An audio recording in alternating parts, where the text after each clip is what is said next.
We are going to run a session right now on accelerating technology through sport, and I can bet it's going to be a very interesting and enlightening session for sure. So what will we discuss the coming hour? So how have sports-based companies developed technology that can be used across a range of sectors? But what are also the biggest challenges they face in doing so? So this session explores how using technology for sports is actually on the rise, and the unexpected developments across sectors that come with this. So we've got 4 speakers, and the format is as follows. Each speaker will first give a presentation of about 4 minutes, then afterwards we're going to have a panel discussion, and also during this panel discussion you are again asked very kindly to put in your questions via Slido. Okay, ladies and gentlemen, then it is my great pleasure to first welcome to the stage the first speaker, Martin Jančálek, Marketing Manager at JetSurf. Hello and very good afternoon. It's a great pleasure to be here and to have our company involved in this beautiful session in the acceleration throughout the sport. I will speak about a new sports discipline which was developed in the Czech Republic, and which is a surf with a combustion engine implemented into the carbon fiber hull, which has been developed in cooperation with EUREKA from 2009 to 2012. Of course, the development is still going on, and as you can see, the main task was to develop the motorized surfboard for sport and also recreational usage. The result of the project is fantastic. I have to say, especially after trying the board for the first time, I can say it's just phenomenal, because having the board's dimensions of 1800 millimeters and 18.5 kilos weight make the JetSurf the lightest and fastest motorized surfboard in the whole world. And JetSurf, thanks to the dimensions, thanks to the feeling on the board, thanks to the acceleration, maneuverability, and so on, became the #1 of motorized surfing in the whole world. As you can see, within the first couple of years, thanks to introducing this sports innovation into the market, JetSurf already expanded into the countries like United States, Australia, Brazil, Israel, United Arab Emirates, and so far, up to the 2019, we have the 6,000 users using JetSurf all around the world.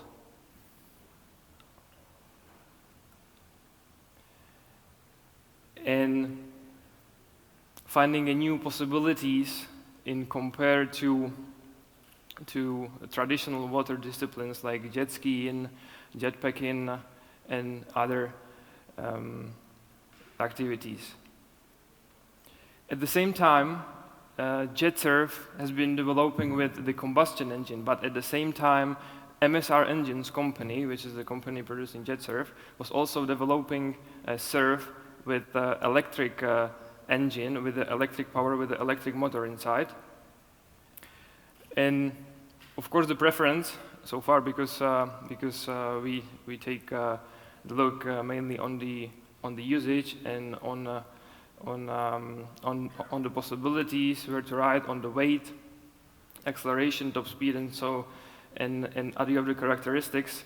The combustion engine is still the leader in the JetSurf production.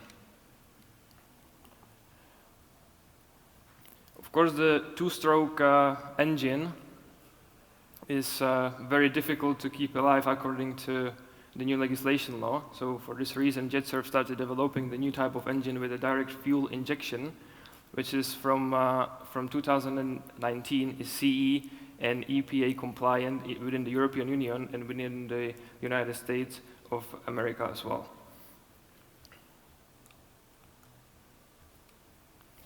Thanks to JetSurf, there was a new sports discipline found, and it's not only the 6,000 users, but it's also a lot of sportsmen using JetSurf for racing purposes in the Championship of Motorsport World Cup, which is world discipline under the umbrella of the International Motorsports Federation, but also a couple of world-renowned athletes, such as Lewis Hamilton, Valentino Rossi, or Charles Leclerc, are using JetSurf for their training activities to be ready and fit for racing. Thank you for attention. Thank you, Martin, for your presentation. You're more than welcome to join me here on stage. The next speaker, ladies and gentlemen, that I'd like to announce is Dr. Jessica Brew, CEO of Run3D. Thank you very much, and good afternoon, everybody. So my journey began as an injured runner, working alongside injured runners and questioning why 3D gait analysis, the best technology for treating injured runners, was inaccessible. 3D gait analysis using infrared cameras is the gold standard of biomechanical assessment. By accurately measuring the way that a person moves, we can understand the movement patterns that have led to musculoskeletal injury. From a clinician's perspective, that, of course, is the first step to putting it right. My aim was to take this technology out of the lab and put it into the clinic for the benefit of real people. And in Run3D, we have achieved this. It's used by podiatrists, physiotherapists, and sports medicine doctors to help athletes prevent and treat musculoskeletal injury and also to improve performance. We know that gait analysis and retraining are effective interventions for treating musculoskeletal overuse injuries that runners and other sports people sustain. And the image on this slide simply shows a pathway that a typical patient would go through at one of our clinics. So first of all, they'd have the gait analysis that would enable the clinicians to really accurately measure exactly what's going on to try and understand why the person got injured in the first place. They then use this information to optimize a treatment and rehabilitation strategy, and, if appropriate, to carry out gait retraining, essentially directly altering the way that a person is moving in order to correct their faulty movement patterns. So why is this important? Running is an increasingly popular recreational activity amongst people of all ages, all shapes, all sizes, and all backgrounds. And if you don't believe me, just go to your local park run at 9 o'clock this Saturday morning, and I can guarantee you'll soon be convinced. However, due to the repetitive nature of running, musculoskeletal overuse injuries are extremely common, and up to 74% of runners can become injured every single year. Run3D can obviously help to directly target and provide a long-term solution to these problems.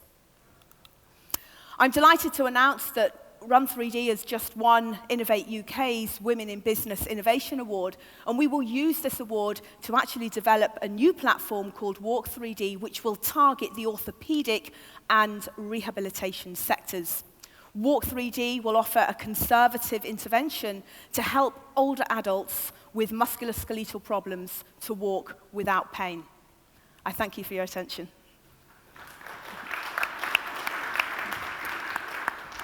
Thank you so much, Jessica. And that wasn't even a presentation, that was a perfect pitch. Thank you so much for that.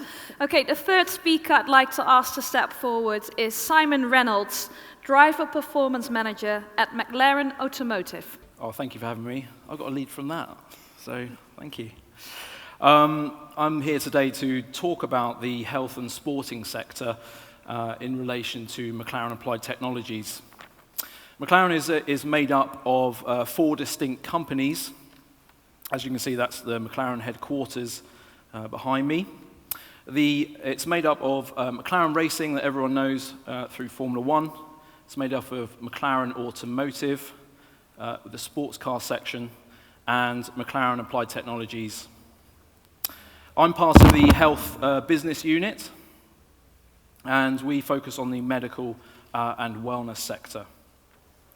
I reside in the human performance division, which focuses our attention on driver performance or racing driver performance. Contrary to popular belief, drivers endure, especially in Formula One, extreme high psychophysical stress, effectively stress on their bodies as well as their mindset.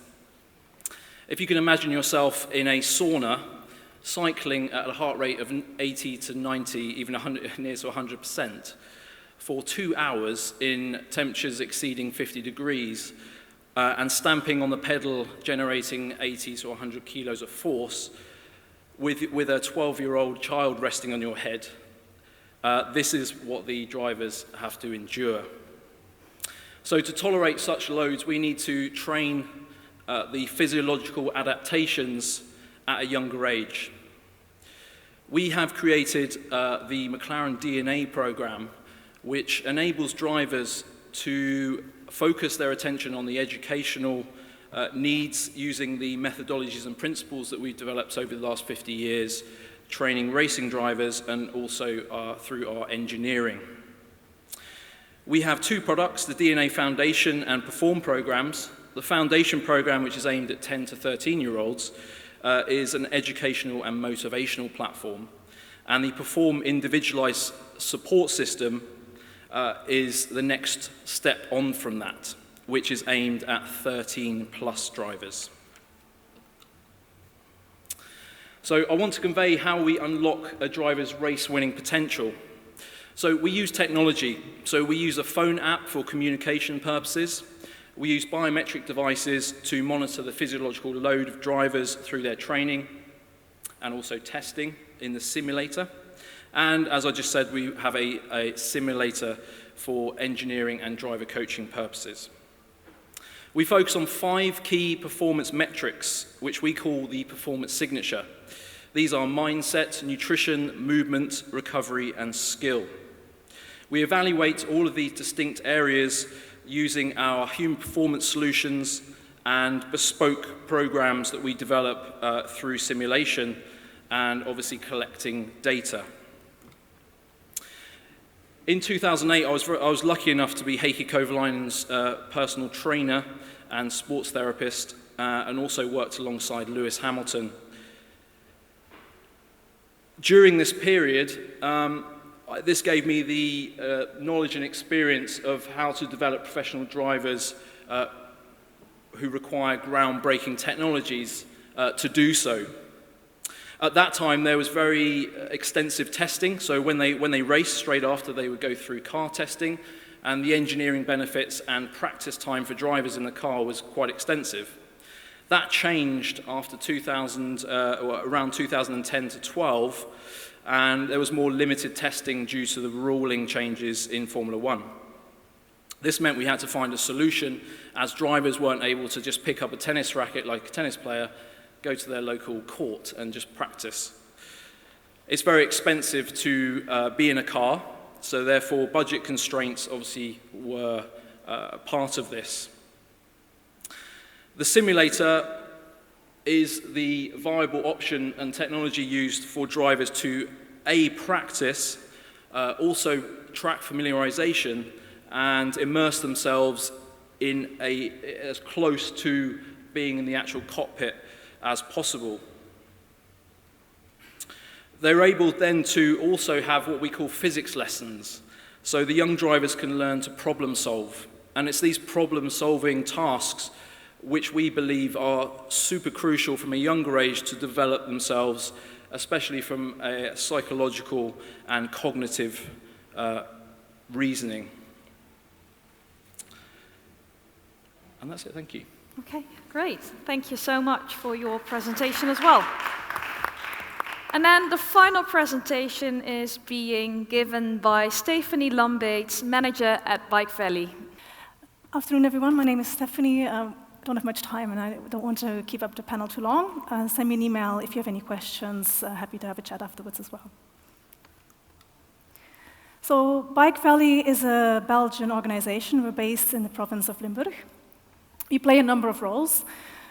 Because we don't have much time today, I'll just talk about the first one. Basically, we play a connecting and facilitating role in the startup scene and network in Belgium and as well as internationally. But that first bubble is what I really want to talk about. We have a fantastic engineering capability and team.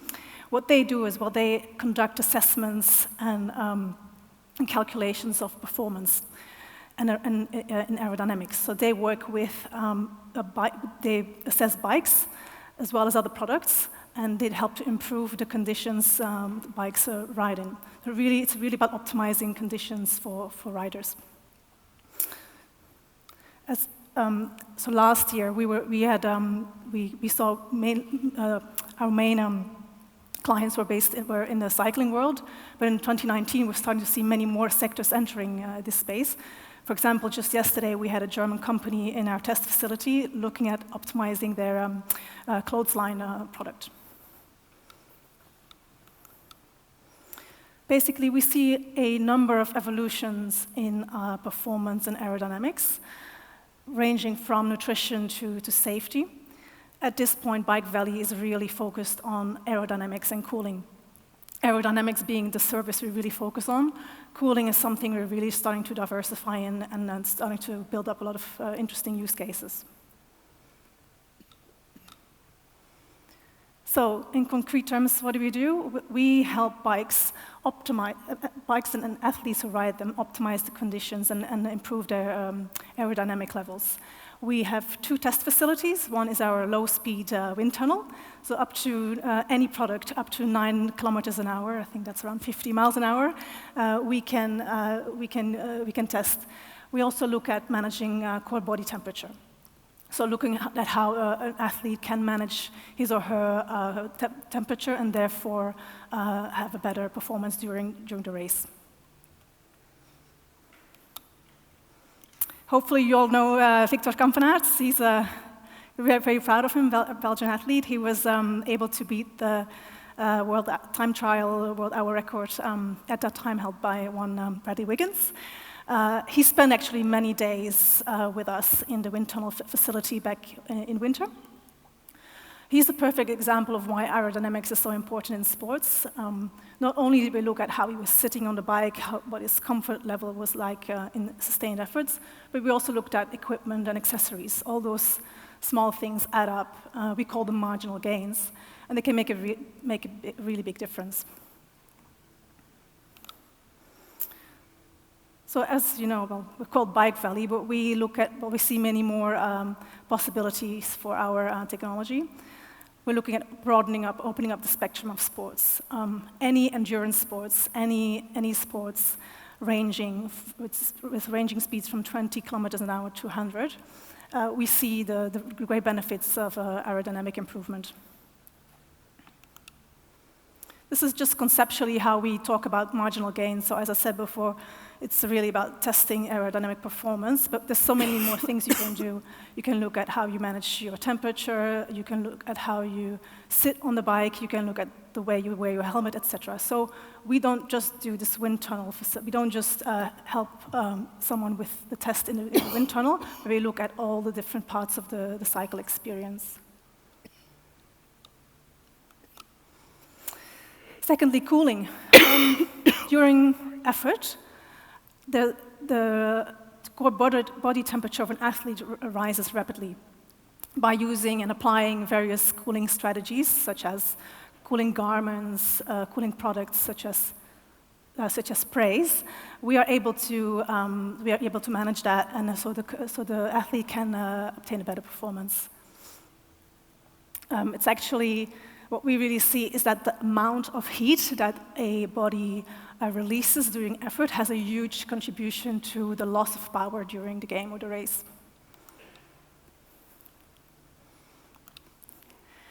Thank you for your time. Hopefully, if you want to have a chat with me, welcome to have a chat with you. Thank you. Okay. Thank you very much, Stephanie.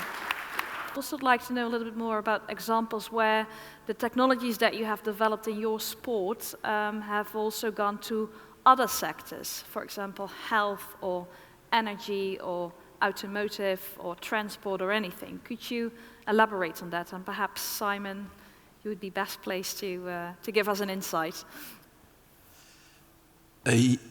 Yes, so this simulation that we've created and developed over the past 20 years, 15 years or so, we developed it from the Formula One platform. So we have a motion platform which is one of the best simulators in the world, which immerses the drivers into a realistic, or as close to the realistic platform and being in the cockpit. And from this, we've then taken that technology and developed for our DNA program for coaching young drivers. The Formula One simulator was originally and only developed for engineering. So the capabilities and technology that's within that motion platform allow the team to develop parts and trial different technologies on the car. It's kind of assumed that the driver is always a constant. Of course, in human performance, we know that that's far from the case. So we've developed using simulation to actually perform driver coaching and engineering for drivers for track familiarization and practice purposes. From that, we've then created in recent years, diversified to the automotive industry and started to use the same technology to advance and develop cars or road cars. So the cross-sectional capabilities and benefits from that and give massive scope for manufacturers.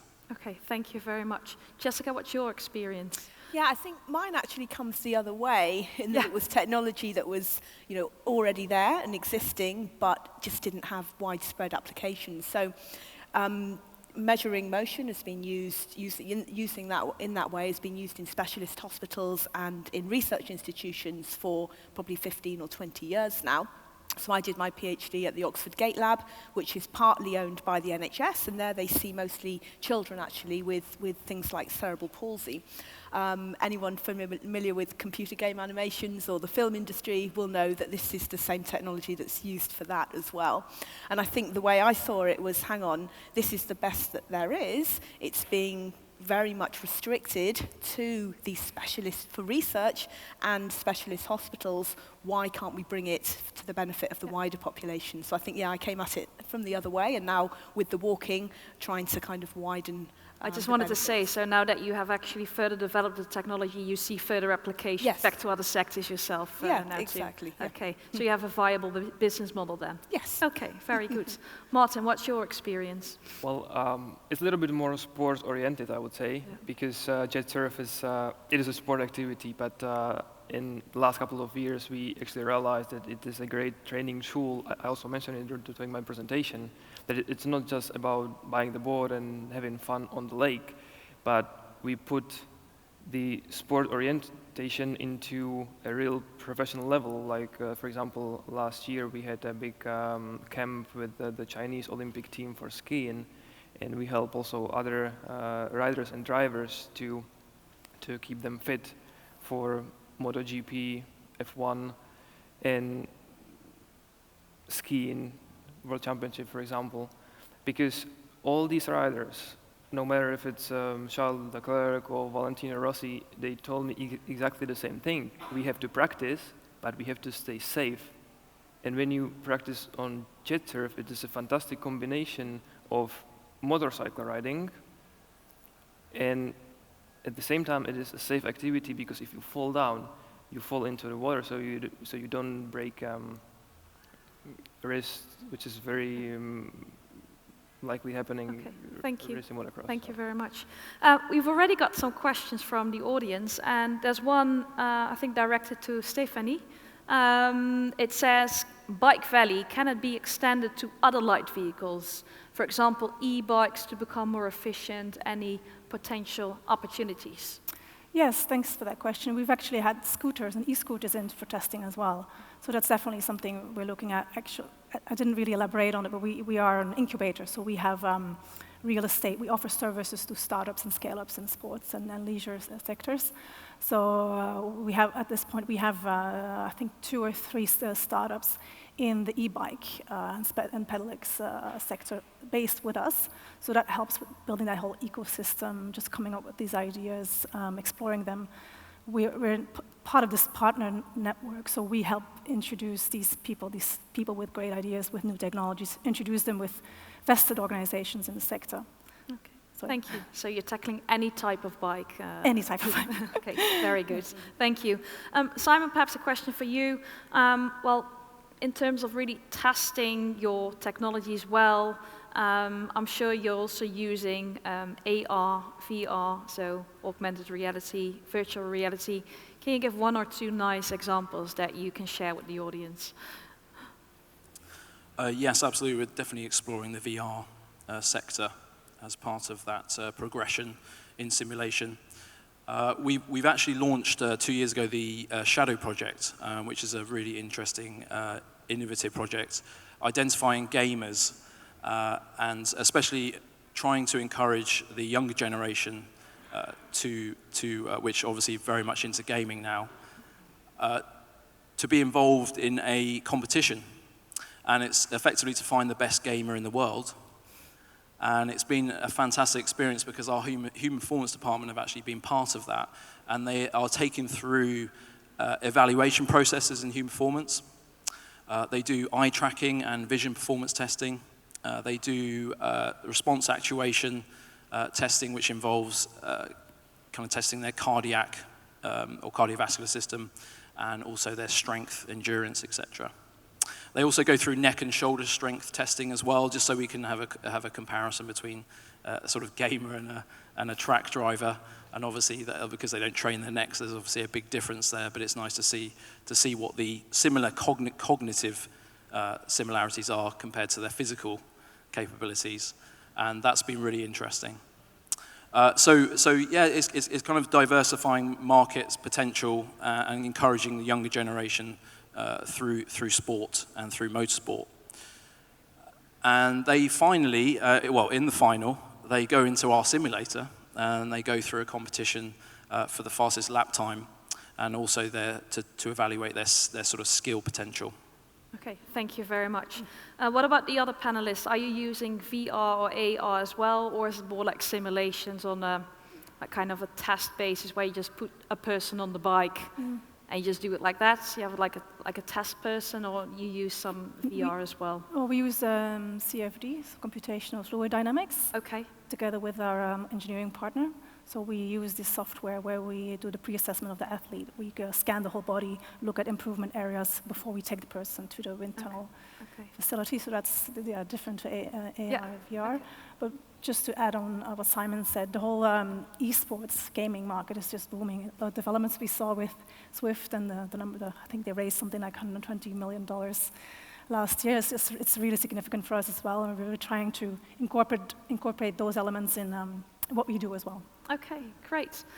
Jessica, what's your experience? Yeah, I mean, we don't do it directly, but there are motion capture technologies out there that use VR to kind of simulate walking environments. So it's used a lot in people with stroke conditions, and they'll have basically a big motion capture system, a huge treadmill, and then they'll basically take these patients and try and get them to dodge obstacles and go over steps to basically retrain people after they've had a stroke. Okay, thank you very much. Another question from the audience is regarding if there are any specific EUREKA calls on Sports Tech. I think, Martin, you're a product of a EUREKA call, right? Well, I don't think there was a call specifically for the sports technology. Yeah. It was just a very unique project going on from the previous experience, because behind in the history there were a couple of development projects for the F1 MotoGP project with so it's built on the knowledge from the past, but there was no specific call from the sport technology. Okay. So the essence about EUREKA calls and the projects is, of course, global collaboration. And I'm sure for McLaren, collaborating internationally is something that is part of your DNA. But I'd also like to know from Jessica, for example, do you collaborate internationally already? Yeah, we've partnered with a company in the Netherlands, actually. So we're not software developers in our own right, but we partner with them and they provide the code to help us with the development. So they're the people who've made the virtual reality, the high-end systems that cost, £500,000 to £1 million, and yet we approached them and said, come on, it's a huge application here in a much wider market. Would you like to partner with us to do it? And they did. So it has benefited you big time? Oh, absolutely, yeah. yes. Yeah. Okay, and them as well, because it's allowed their technology to enter a different market. Very good. So. It's a two-way street, win-win. Jessica, your experience, do you just work together with Belgian bikers, Belgian companies, or you go across the border as well? We're looking at working much more closely with our Dutch and German neighbors through projects. There's elaborate European and as well as Belgian government schemes to encourage innovation and collaboration. So, for example, we're setting up the cross-border mobility program together with in the EU region, with the Dutch and the Germans. We're also exploring any collaborations with Shimano, for example. They've set up experience centers. They started with an experience center in the Netherlands, so we're looking how we can work together there as well. Very good, thank you. Well, part and parcel of this conference is as well looking into different funding opportunities. And I'm sure you're all here to grow your company as well, right? If you've taken that first step, you're taking it very seriously, you would like to progress. So I'd like to know kind of like, where do you get your funding from? Is it from public funding schemes or private funding schemes? How does it work? Martin? Well, regarding the JetSurf and the whole project, in the very beginning, it was a very strong cooperation with EUREKA, because like I said in the past, there was a cooperation with the MotoGP and with F1, and if you look at the seasons of 2007 and 2008, what was actually happening in the motorcycle series, it was not an easy times for anybody because of the crisis. We saw so many big brands pulling away from the racing. So then there was the new project. So EUREKA helped quite a lot. There was the knowledge behind, but then the funding was a key point. And now it's all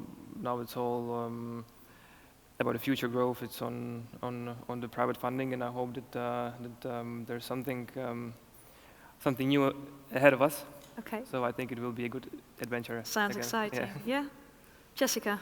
I've had a combination of two different fundings. So we first won an Innovate UK Smart Grant to develop the Run 3D. Walk 3D will be funded by the Women in Business Innovation Award.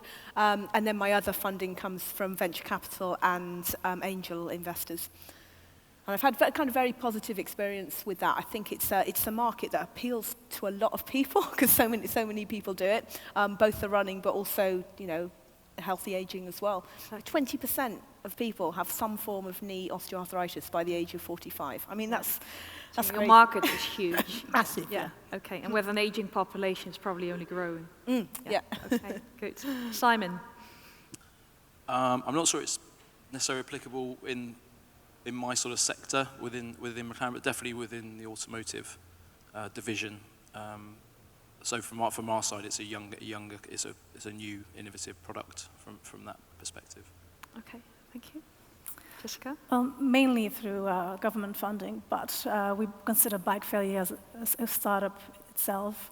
So we're really trying to commercialize what we do, build our customer base, trying to sell as many wind tunnel hours as we can, but at the same time not just being volume-based, but looking at cycle experience and just inviting a number of types of customers, from the enthusiast person down the road who just wants to know about bikes to the racers and the professionals. Okay, great. So I'd like to ask you also, are you actually, or do you feel in some way responsible for really building champions, to building the next generation of athletes? And Simon, you've already said you work together with Hamilton as well.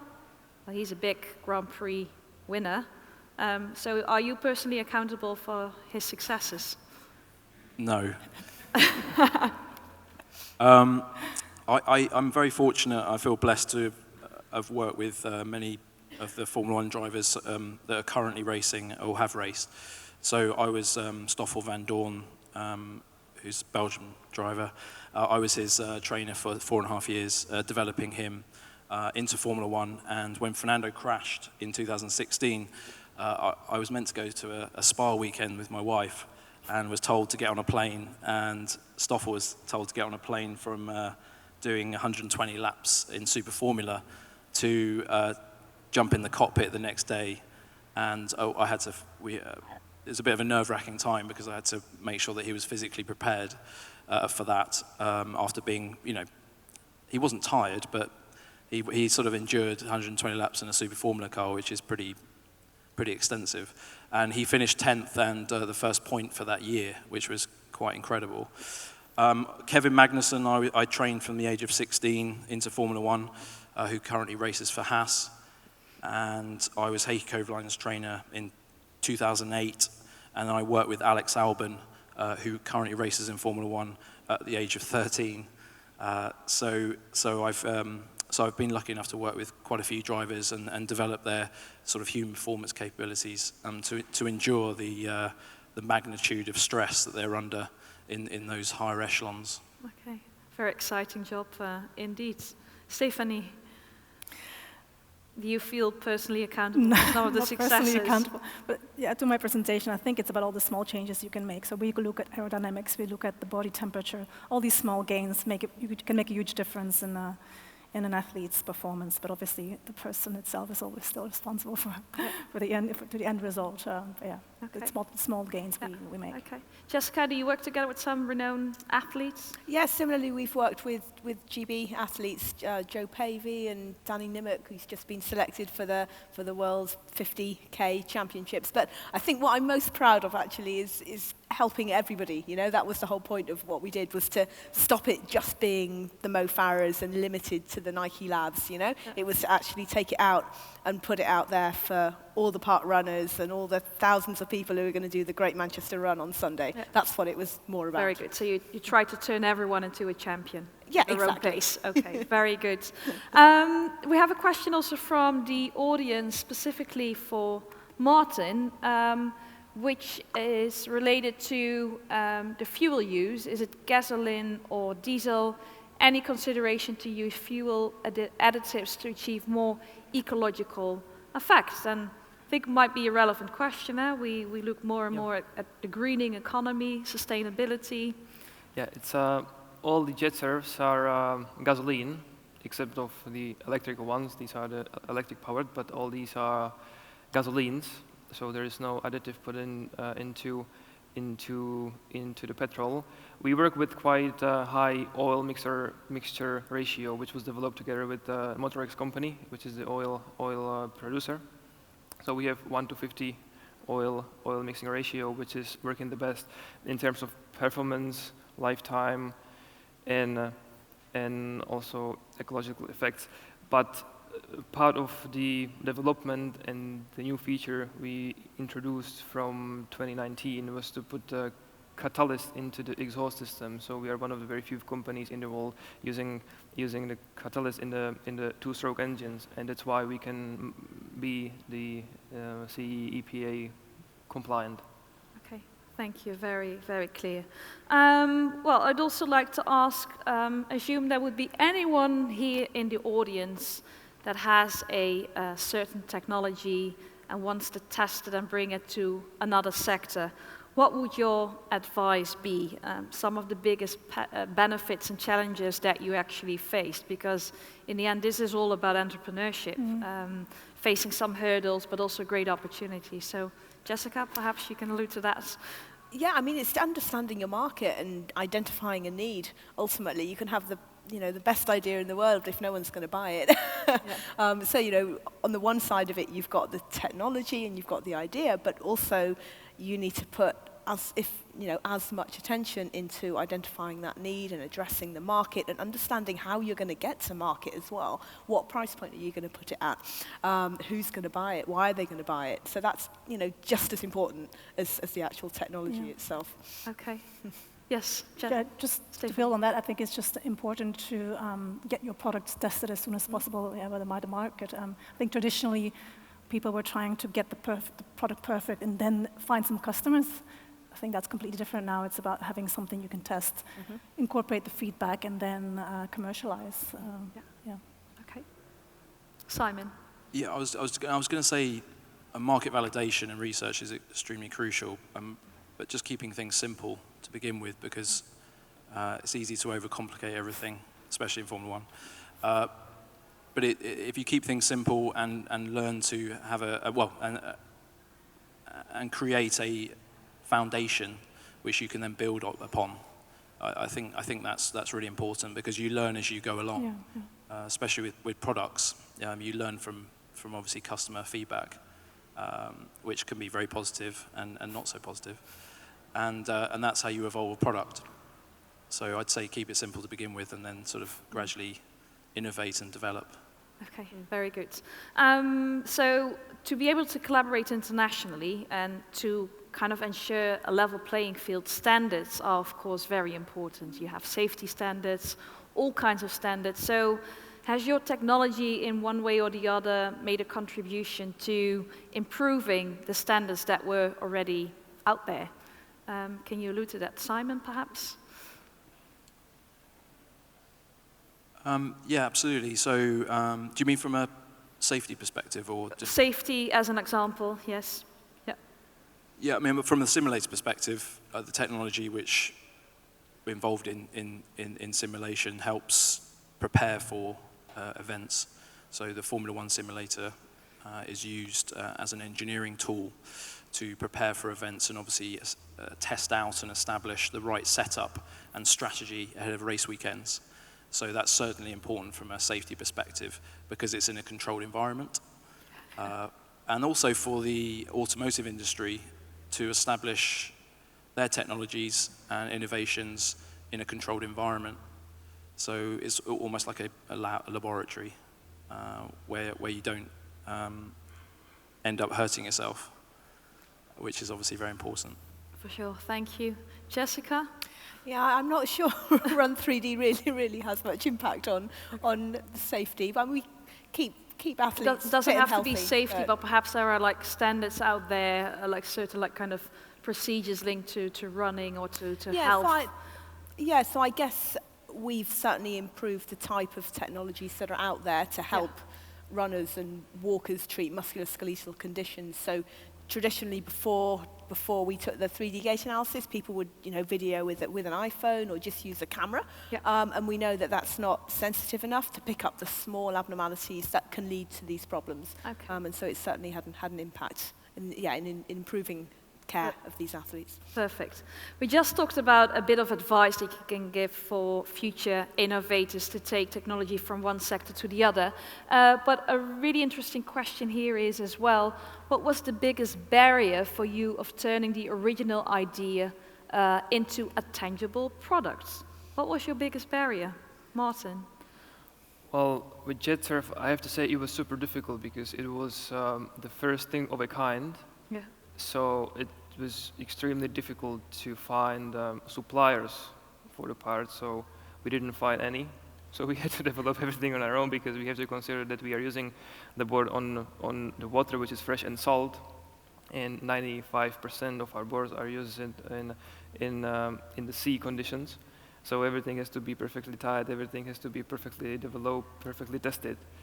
So making the product into the finalization and having it 100% ready for the customer, it was very, very difficult way, I have to say. So first hurdle was really finding the suppliers. Stephanie? I wasn't there since the beginning, but a number of aspects, a number of barriers I can think of, but one of them is brand positioning. So we're a bike valley, so obviously we look at bikes and cyclists, but our test facility, as I said before, can receive many products, many different. We can look at drones, we can look at clotheslines, we can look at scooters, many things. So it's that kind of balance where you go, well, we want to target a market, but we can also do much more with our product. So making that choice and then really sticking with that in your marketing, your go-to-market strategy, that was it's still difficult for us. Okay, thank you. Jessica? I think the biggest barrier for me was getting funding to get started. Yeah. So I finished my PhD, I had this idea, I had a product, but in order to take that any further, you ultimately need money. So, as I say, it was quite easy to come by. People liked the idea, but that's what, had it not been easy to come by, that would have been the barrier that would have stuck it at the research stage and not taken it any further. Okay, well, there are some investors walking around here today and tomorrow still, so that might be a good way to approach them. Okay, Simon? I think communication. So effectively, drivers can't be there every day. Athletes can't be there every day necessarily to train them or to support them. So we had to look at remote opportunities. And we collaborated with a company who have an app technology. And we designed using the features from the app to acquire how it would effectively work best for our product, the DNA program, which has the Foundation and Perform programs I mentioned for developing drivers. And the app has a hub area on it where we install the educational materials that they learn on workshops that they go to, which are taught by some of the leading experts in those sort of 5 pillars of movement, nutrition, etc. And it also has a newsfeed where we have vlogs.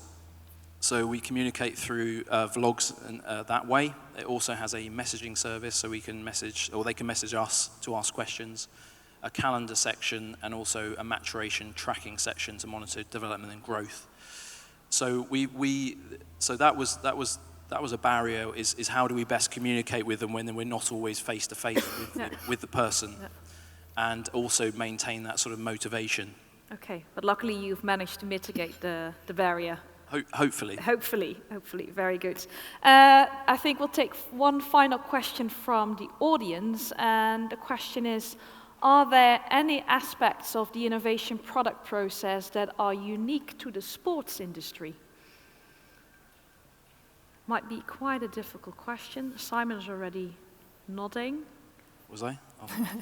You were. Can you repeat the question? Yeah, I can repeat the question. Are there any aspects of the innovation product process that are unique to the sports industry?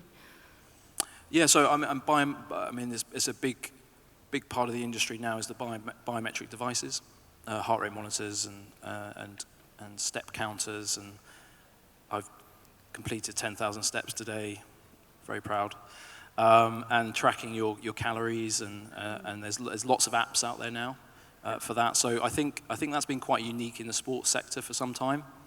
From our side, Ayrton Senna was using heart rate monitors back in the 90s, and using that technology, which is obviously developed extensively now. Exactly. So that technology has then obviously moved into the public arena over the last 10 years, and especially in the last 5 years, it's grown rapidly, and that space is pretty saturated with lots of different devices and monitors. So that's what I. Okay. Anyone else who would like to answer this question? Okay, if not, we've almost come to the end of the session. I'd just like to wrap it up with a final question for you. And my question would be just to answer in one word, and I know it's hard, what your wish is for sports entrepreneurs. What's the wish for the sport? For a sports entrepreneur, what you would wish a sports entrepreneur? Luck. Luck. Recognition. Recognition. Very good. So keep things simple, as I said. Keep things simple. Yeah, success. Success. Okay. Ladies and gentlemen, a big hand to our panel.